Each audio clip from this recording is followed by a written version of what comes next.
The mining station on Kepler 442b hummed with the steady rhythm of extraction equipment, its mechanical heartbeat echoing through corridors lined with raw mineral deposits.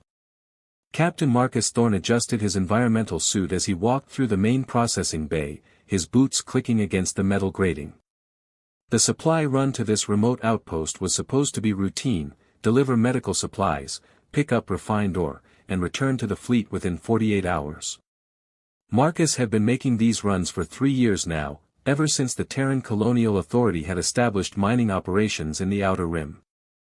At 32, he was considered young for a cargo vessel captain, but his record was spotless and his ship, the Meridian Dawn, had never missed a delivery. The isolated nature of these assignments suited him perfectly. He preferred the company of stars to the politics of core worlds. The station's chief engineer, a grizzled veteran named Harrison, met him at the loading dock. "Good to see you, Marcus. We've got your ore ready, but there's something you should know." Harrison's expression was grim, his weathered face showing concern that made Marcus immediately alert. "What kind of something?" Marcus asked, securing his helmet under his arm. "We've had visitors. 3 days ago, a ship crashed about 50 kilometers north of here. Long-range sensors picked up the debris field, but we haven't been able to mount a proper rescue mission. The atmospheric storms have been too severe." Marcus nodded, understanding the implications. Kepler 442b was notorious for its unpredictable weather patterns, with electromagnetic storms that could disable most electronic equipment. "Any survivors?" "Unknown. The wreckage suggests it was a Zephyrian vessel, which complicates things considerably." Harrison's voice dropped to a whisper. "You know what they say about their kind." Marcus did know. The Zephyrians were one of the few alien species that had achieved faster-than-light travel, but contact with them had been limited and often deadly. Their biology was uniquely dangerous to most other species. Their bite contained a venom so potent that it could kill within minutes. No known antidote existed, and exposure was considered a death sentence. "Have you reported this to the Colonial Authority?" Marcus asked. "Tried to, but our long-range communications are down. The storms knocked out our primary array yesterday." Harrison gestured toward the loading bay where containers of refined ore waited. "That's part of why we need you to get this shipment out. We need those replacement parts from the core worlds." Marcus considered his options.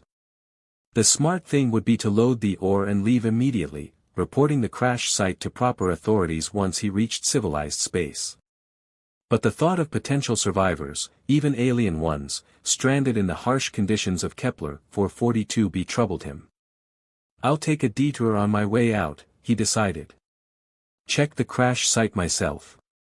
If there are survivors, I can at least relay their position to search and rescue teams." Harrison looked skeptical. "Marcus, if there are Zephyrians alive out there, approaching them could be suicide. One bite from those creatures." "I'll be careful," Marcus assured him, though he knew the reassurance was hollow. There was no being careful around Zephyrians. Their reputation for deadly encounters was well documented. 2 hours later, Marcus piloted the Meridian Dawn through the turbulent atmosphere toward the crash coordinates. His ship's sensors had difficulty penetrating the electromagnetic interference, but he eventually located the debris field scattered across a rocky plateau. The wreckage was extensive, suggesting the ship had broken apart during atmospheric entry. Setting down at a safe distance, Marcus donned his full environmental suit and activated its emergency medical systems. If he encountered injured survivors, he wanted to be prepared.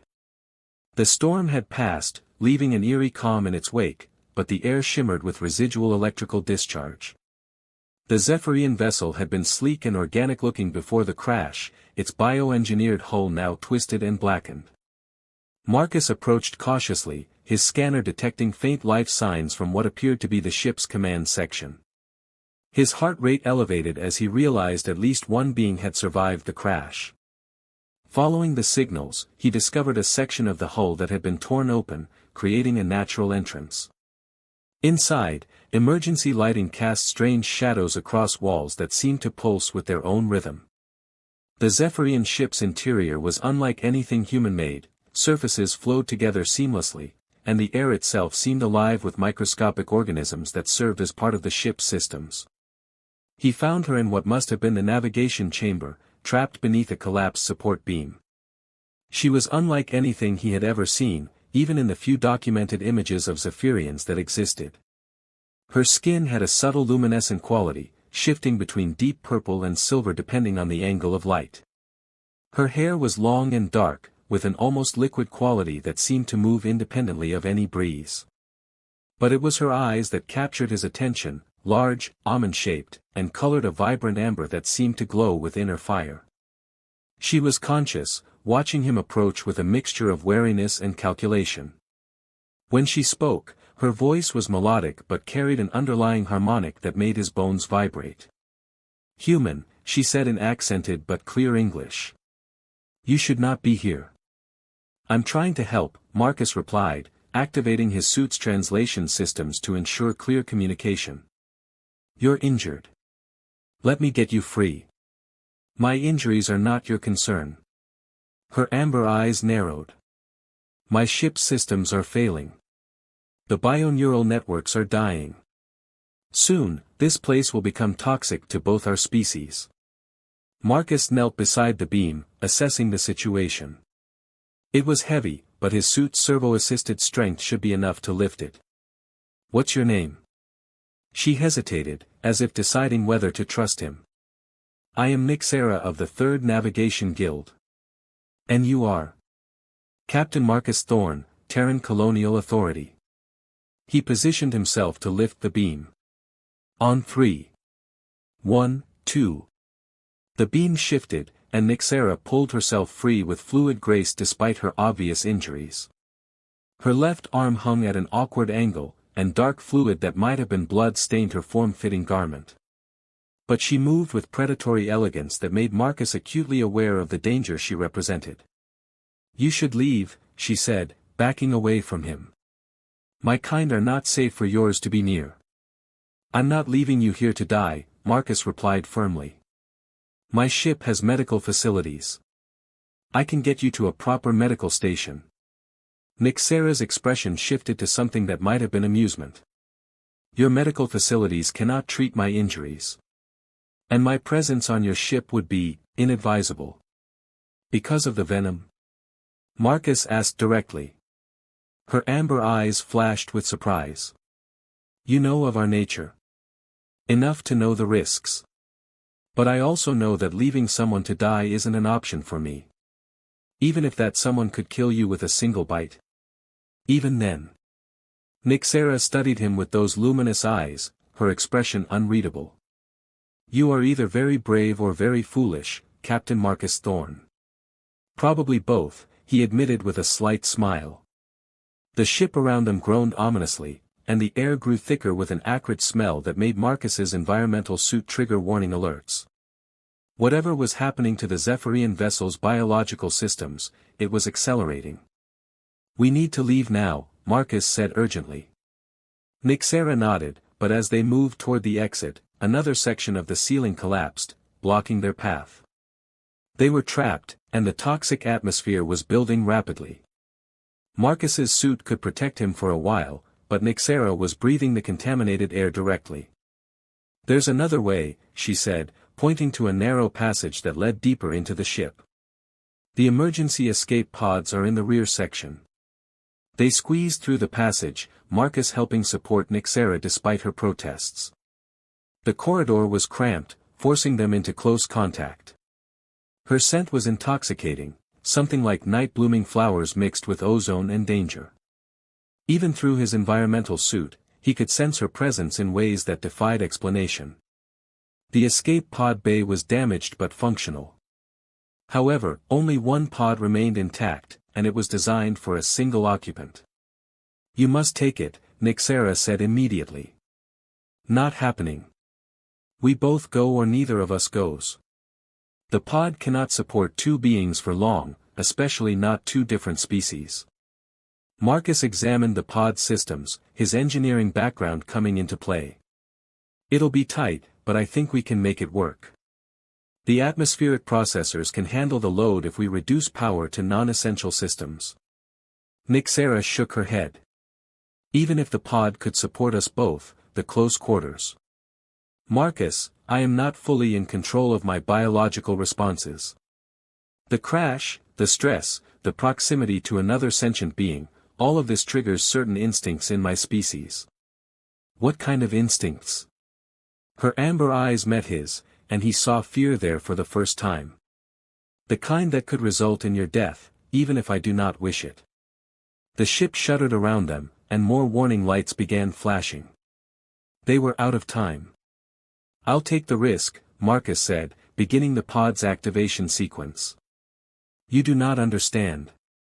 Then explain it to me once we're safe. The pod's canopy opened with a hiss of equalizing pressure. Marcus gestured for Nyxera to enter first, but she hesitated. Once we are in that confined space together, she said slowly, I may not be able to control my responses. My species' survival instincts are complex. In situations of extreme stress or perceived threat, we react in ways that can be dangerous to other beings. Are you saying you might try to bite me? I am saying that I will almost certainly try to bite you. And if I succeed? Marcus met her gaze steadily. Then I guess we'll find out what happens. Without waiting for further argument, he climbed into the pod. After a moment's hesitation, Nyxera followed. The space was indeed cramped, forcing them to sit pressed against each other. Marcus could feel the heat of her body through his suit, and her breathing was rapid and shallow.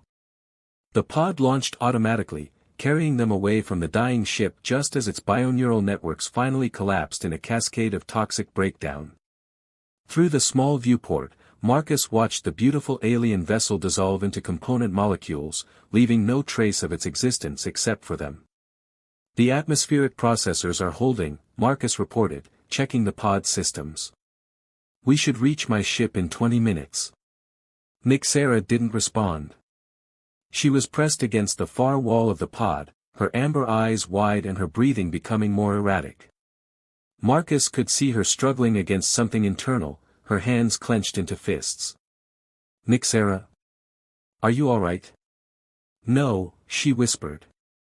The confined space, your proximity, the stress, it is triggering responses I cannot control. As she spoke, Marcus noticed changes in her appearance.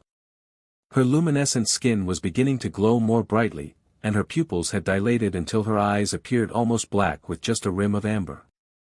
Most concerning, he could see her canine teeth extending into sharp points. How long do we have? He asked calmly. Minutes, perhaps less. Her voice was strained. Marcus, when I lose control, I will attack you. There is no avoiding it. My only advice is to try to keep me from reaching your neck. The venom is concentrated in my bite, and neck wounds are almost always fatal. Marcus considered their options. He could try to restrain her, but in the cramped pod, his movement was limited. He could attempt to sedate her, but his medical supplies weren't designed for alien physiology.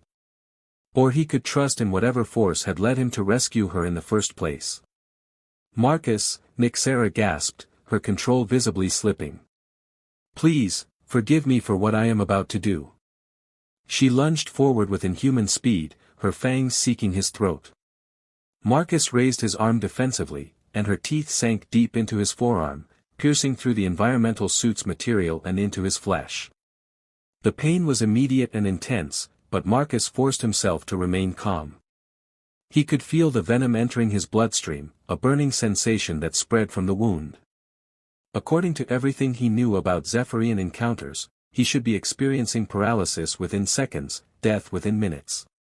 But the seconds passed, and while the bite wound throbbed with pain, Marcus felt no other effects.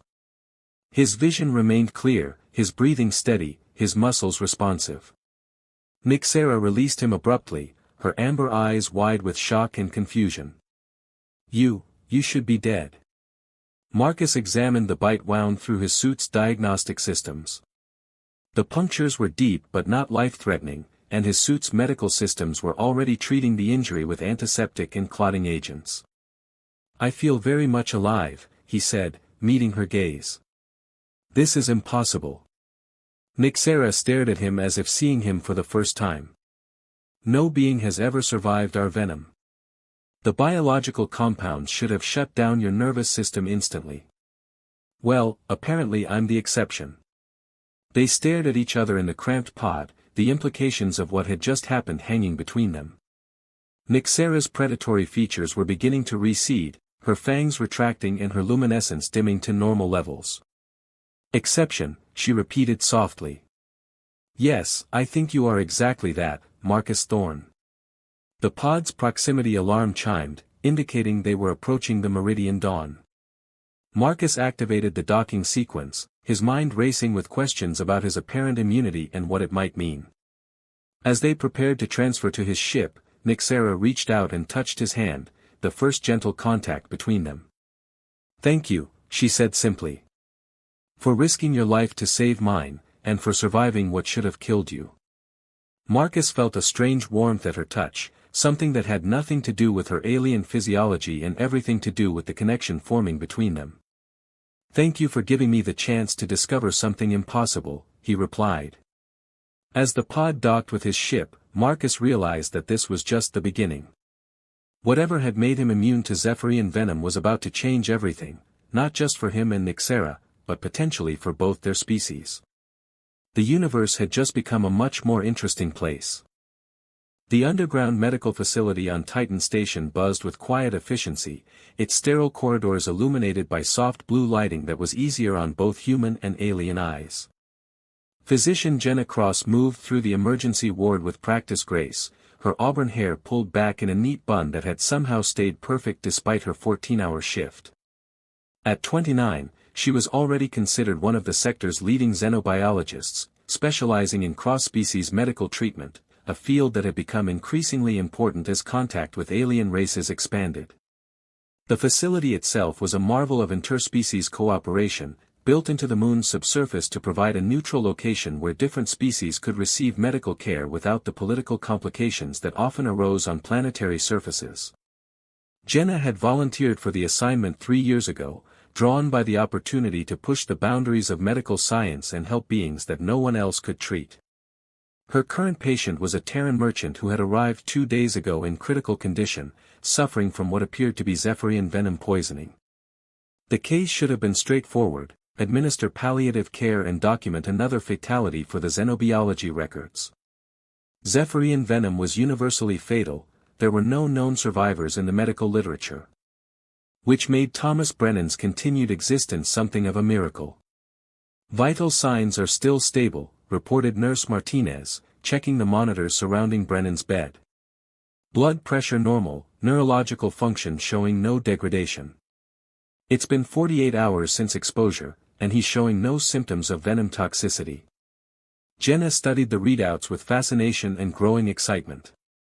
Have we confirmed that he was actually bitten by a Zephyrian? The wound patterns are consistent, and we found trace amounts of Zephyrian venom in his bloodstream. But somehow, his system isn't responding to it the way it should. Martinez shook her head in bewilderment. I've never seen anything like it. Neither had Jenna, and she had seen more alien-related medical cases than almost anyone in human space. She had been analyzing Brennan's blood samples for 2 days straight, trying to understand what made him different.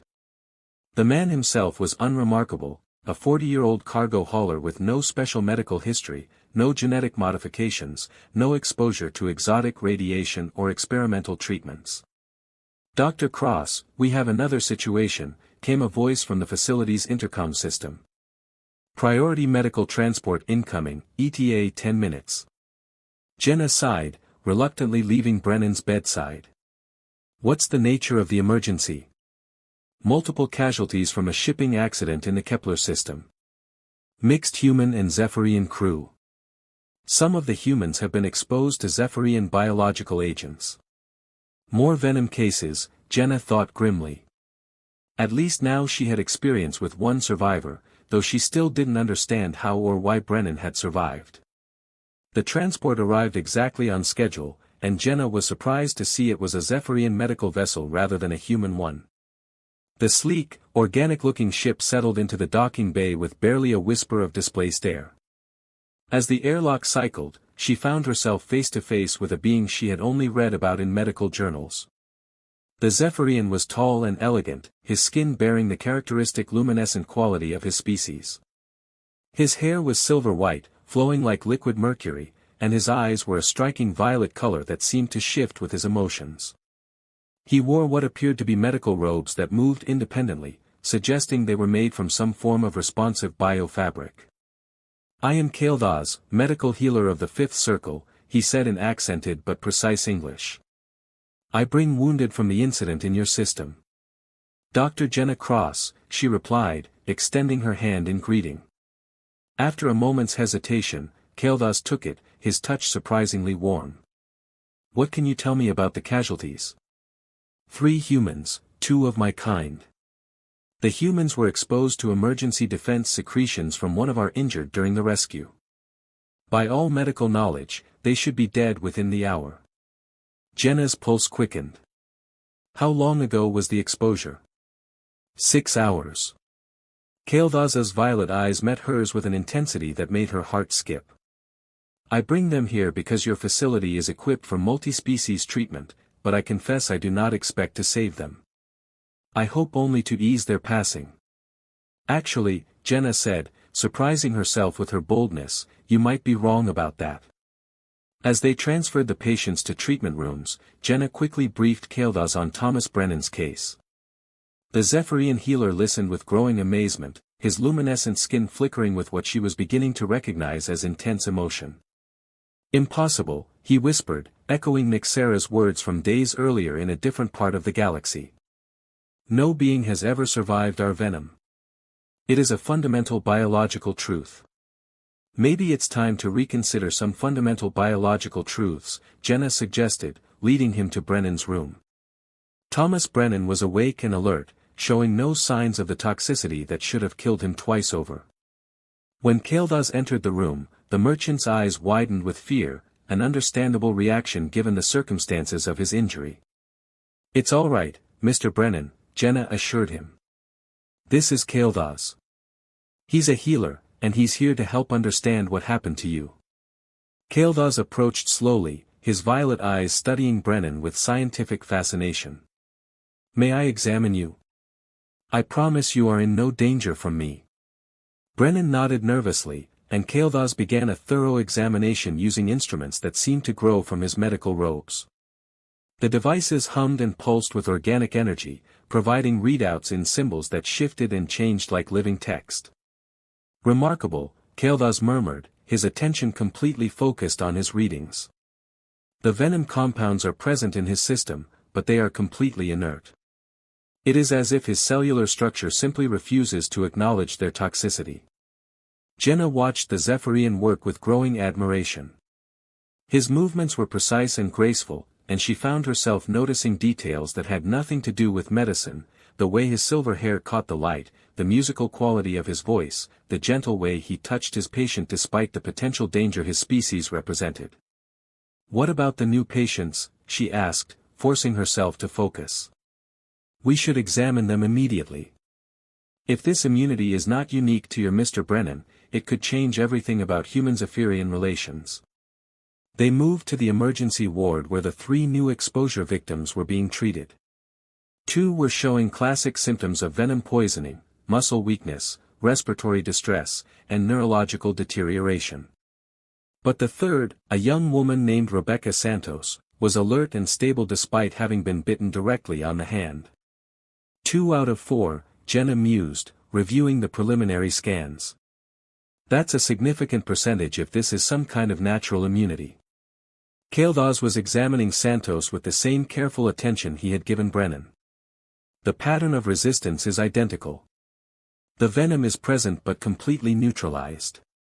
What do you think causes it? I have theories, but I would need to study both your survivors extensively. And I would need access to your medical databases to look for patterns in human genetics that might explain this phenomenon. Jenna hesitated. Sharing human genetic data with an alien species would require clearance from levels of authority she couldn't reach. But the potential implications were staggering. If some humans were naturally immune to Zephyrian venom, it could open possibilities for contact and cooperation that had never existed before. I can give you access to non-classified medical research, she decided. And I can work with you to study our survivors. But it would have to be here, in this facility. Kael'thas's luminescent skin brightened with what she was learning to recognize as pleasure. That would be acceptable. How long could you accommodate my presence? As long as necessary, she replied, then felt heat rise to her cheeks as she realized how that sounded. I mean, for the research. This is too important to rush. If Kael'thas noticed her embarrassment, he was tactful enough not to mention it. Then let us begin immediately. Time may be crucial if there are others out there who share this immunity. Over the next several days, Jenna and Kael'thas worked together with an intensity that bordered on obsession. The Zephyrian healer had requested quarters in the facility's guest section, and Jenna found herself spending 18-hour days in his company, analyzing blood samples, running genetic sequences, and trying to unlock the mystery of human immunity. What struck her most was how naturally they worked together. Despite coming from completely different species with vastly different medical traditions, their approaches to problem-solving were remarkably compatible. Kael'thas brought knowledge of Zephyrian biochemistry that no human possessed, while Jenna's understanding of human genetics provided the missing pieces of the puzzle. The immunity appears to be linked to a specific genetic marker, Jenna explained on their fourth day of collaboration, displaying a complex molecular diagram on the lab's main screen. It's present in approximately 15% of the human population, but it's usually dormant. Kael'thas studied the display with those striking violet eyes. What activates it? That's the fascinating part. It seems to require exposure to the venom itself. The immune system doesn't recognize the toxins as a threat until after initial contact, and then it produces a neutralizing response that provides permanent immunity. Remarkable evolutionary adaptation, Kael'thas murmured. As if your species developed a defense against ours before we ever met. Or maybe, Jenna said thoughtfully, evolution prepared us to meet. Their eyes met across the lab table, and Jenna felt something shift between them.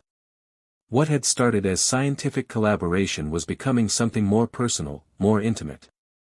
She was acutely aware of Kael'thas's presence in ways that had nothing to do with their research, the way he moved with fluid grace, the melodic quality of his voice, the gentle humor that emerged when he was relaxed.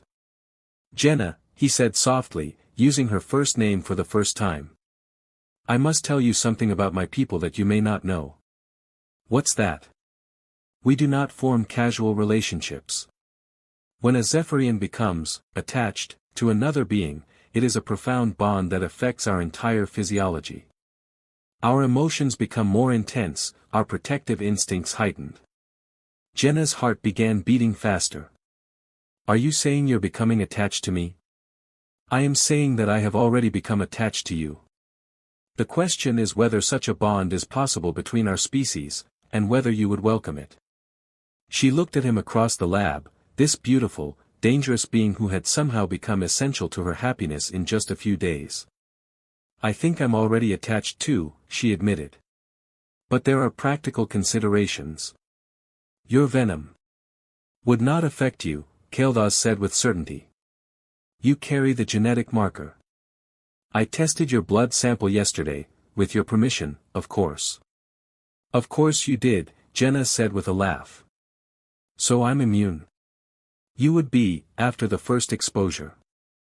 But there is something else you should know about Zephyrian bonding. His luminescent skin flickered with what she now recognized as nervousness. The process involves a ritual bite that establishes a biochemical connection between partners. It is how we share emotions, sensations, even some thoughts. The implications were staggering. You're talking about a permanent psychic bond. Not psychic in the way your fiction describes, but yes, a neurochemical link that would connect us in ways that no other species experience. Jenna considered this, her scientific mind racing through the possibilities while her heart hammered with something that felt very much like anticipation. And you want this? With me? I want it more than I have ever wanted anything, Kael'thas replied with an intensity that made her knees weak. But I will not ask it of you unless you understand fully what it means. What does it mean? It means that we would be bonded for life. That your emotions would become mine, and mine yours. That we would be able to sense each other across vast distances, share thoughts and feelings in ways that transcend normal communication. He paused, his violet eyes searching her face. It means that I would love you with every fiber of my being, and you would feel that love as if it were your own. Jenna felt tears forming in her eyes. That sounds terrifying and wonderful at the same time. Yes, Kael'thas agreed softly. It is both. She moved around the lab table to stand before him, close enough to feel the warmth radiating from his luminescent skin. If we do this, what happens to our research? To our work here? It continues. In fact, it becomes more important than ever. We would be living proof that deep connections are possible between our species. We could pioneer new forms of cooperation, new ways of understanding each other. Jenna reached out to touch his face, marveling at the silky texture of his skin. When you put it that way, it sounds like we'd be serving a greater purpose. We would be serving love, Kael'thas corrected gently. Everything else would follow from that. She stood on her toes to kiss him, surprised by the warmth and softness of his lips. When they separated, she could see the hope in his violet eyes. I want this, she whispered. I want you. All of it. Kael'thas's skin brightened with joy, and when he smiled, she could see the sharp canine teeth that made his species so dangerous to others. But she felt no fear, only anticipation. Then let us begin something unprecedented, he said, pulling her closer. Let us prove that love can bridge any gap between species. As he bent to place the ritual bite on her neck, Jenna felt a moment of scientific wonder at what they were about to become, the first human-Zephyrian bonded pair, pioneers in a new form of interspecies relationship that could change the galaxy. The bite itself was surprisingly gentle, more like a kiss than an attack. She felt the venom enter her system and her immunity activate, neutralizing the toxins while allowing the bonding compounds to take effect. Then came the rush of connection, Kael'thas's emotions flooding through her, his love and wonder and fierce protectiveness becoming part of her own emotional landscape. Through the bond, she felt his amazement at the depth of her own feelings, her scientific curiosity mixing with profound affection and trust. They were no longer two separate beings but something new, something that had never existed before. When the initial intensity faded, they stood together in the quiet lab, forever changed. How do you feel? Kael'thas asked, though through their new connection, he already knew the answer. Complete, Jenna replied, and meant it with every fiber of her being. Outside the lab, their research waited to be completed, their discoveries documented and shared with both their species. But for now, in this moment, they were simply two beings who had found something unprecedented in each other, a love that transcended every boundary the universe had tried to place between them. The neutral space station Concordia hung in the void between human and Zephyrian territories like a bridge of steel and hope. Built jointly by both species as a testament to the possibility of cooperation, it served as the primary diplomatic meeting point for negotiations that could determine the future of interstellar relations. Ambassador Elena Vasquez stood at the observation deck's massive viewport, watching ships from both civilizations dock at opposite ends of the station, their crews maintaining careful distance from each other. At 41, Elena had spent the better part of 2 decades in diplomatic service, specializing in first contact protocols and interspecies relations.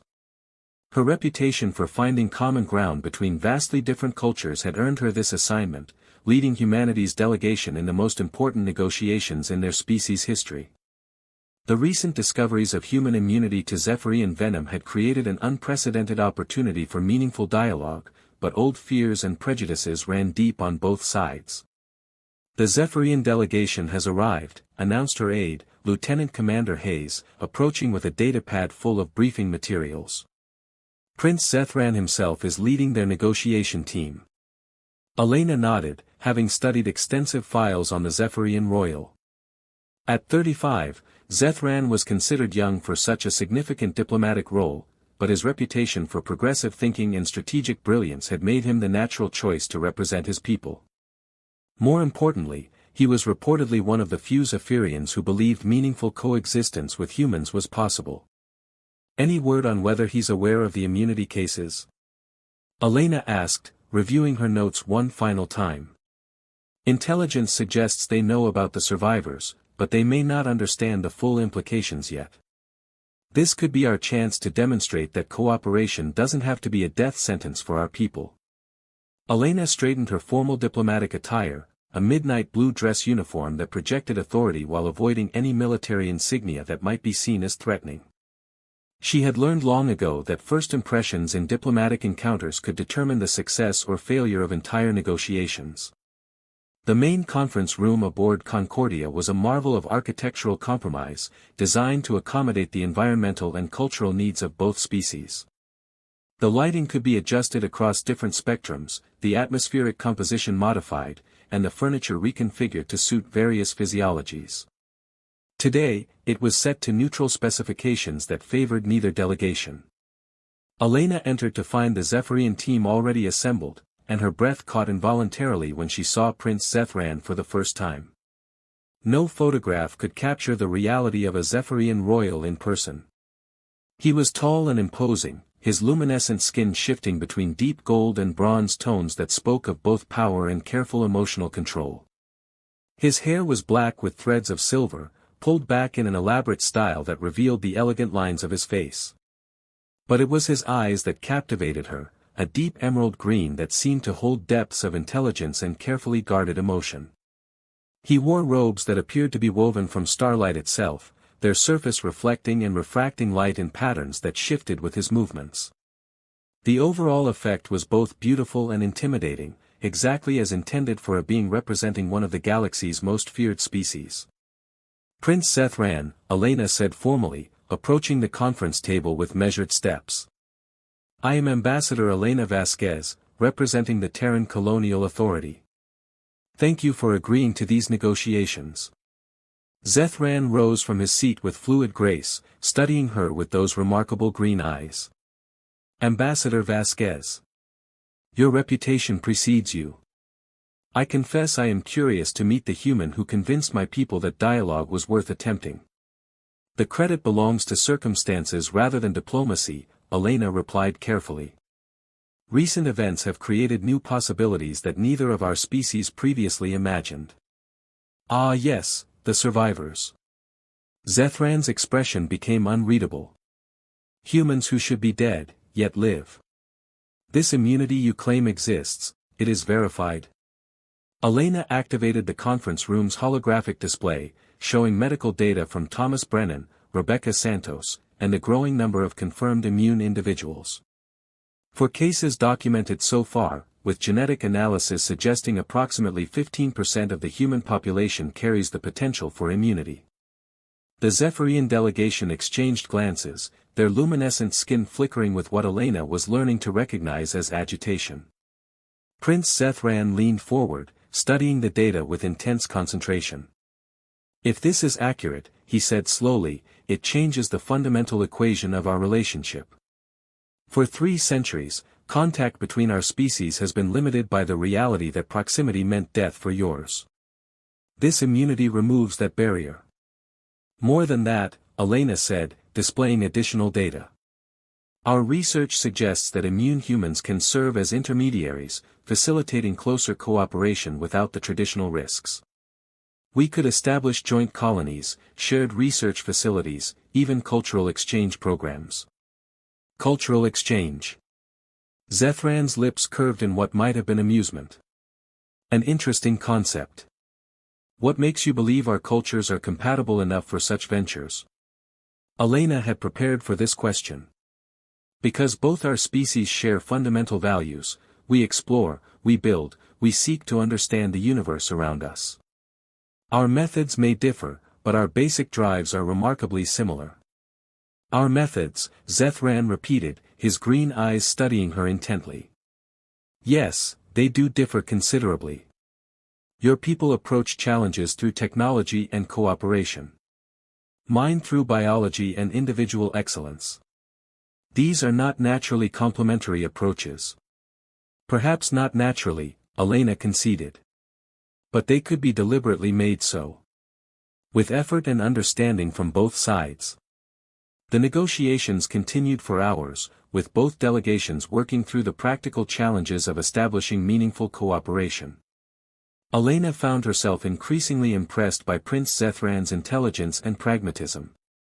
Unlike the rigid stereotypes both species held about each other, he was flexible in his thinking and genuinely interested in finding solutions rather than simply defending positions.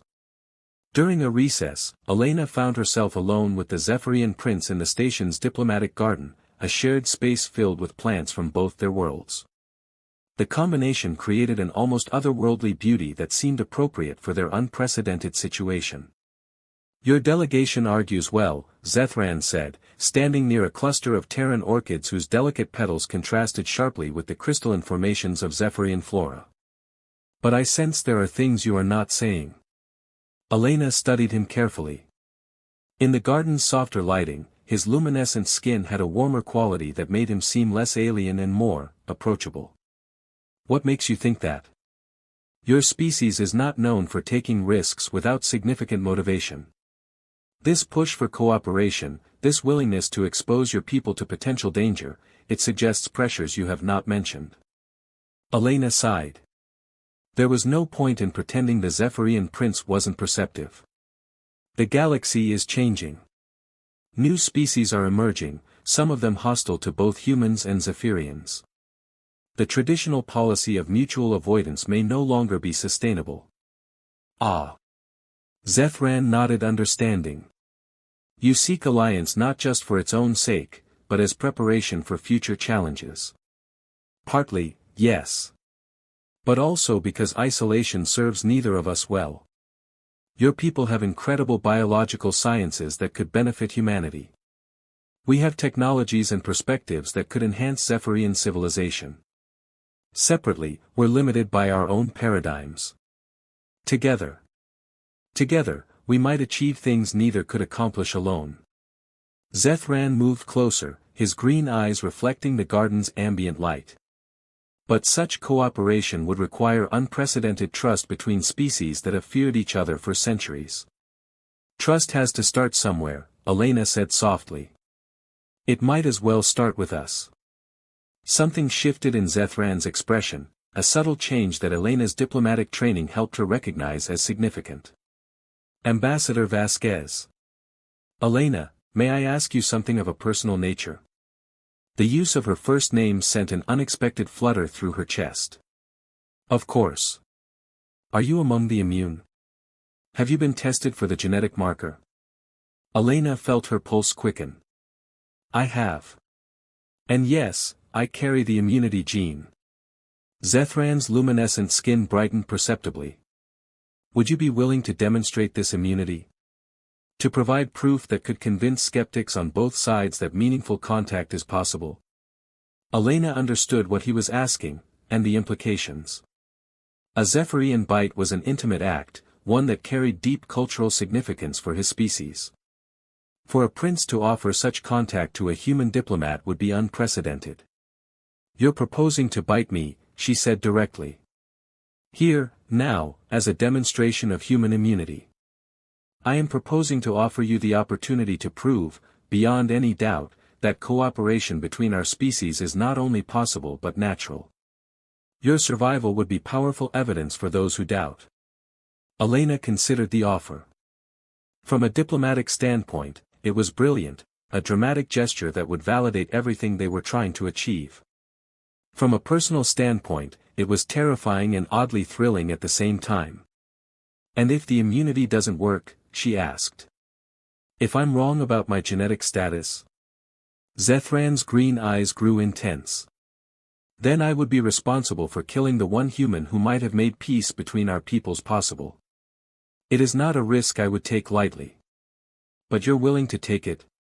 For the chance of genuine cooperation between our species?" "Yes. The question is whether you are willing to trust me with your life." Elena looked at this remarkable being, this alien prince who was offering to risk everything on the possibility that she might survive what had killed every other human in recorded history. The diplomatic implications were staggering, but beneath the political calculations, she realized something else was happening. She was attracted to him in ways that had nothing to do with species differences and everything to do with the intelligence, courage, and unexpected gentleness she saw in his eyes. "I'm willing," she said quietly. "But I want to understand what this means for your people. Is this just a medical demonstration, or does a prince's bite carry other significance?" Zethran's skin flickered with what she was learning to recognize as emotional complexity. "Among my people, to offer one's bite to another being is an act of profound trust and intimacy. It means I am willing to share the most dangerous aspect of my nature with you, trusting that you will not be harmed by it. And if I survive? What does that mean in Zephyrian culture?" "It means," Zethran said softly, "that you would be under my personal protection for life. That I would be responsible for your safety and well-being as if you were family. It is not a commitment my people make casually." Elena felt her heart racing. "And personally? What would it mean to you?" Zethran moved even closer, his presence overwhelming her senses with the exotic scent of ozone and something that reminded her of midnight flowers. "Personally, it would mean that I care for you far more than diplomatic protocol should allow. That I find myself drawn to your courage, your intelligence, your willingness to risk everything for the possibility of peace." "Zethran," Elena whispered, using his name for the first time. "If you survive my bite," he continued, his voice low and intense, "it will create a bond between us that transcends politics and species differences.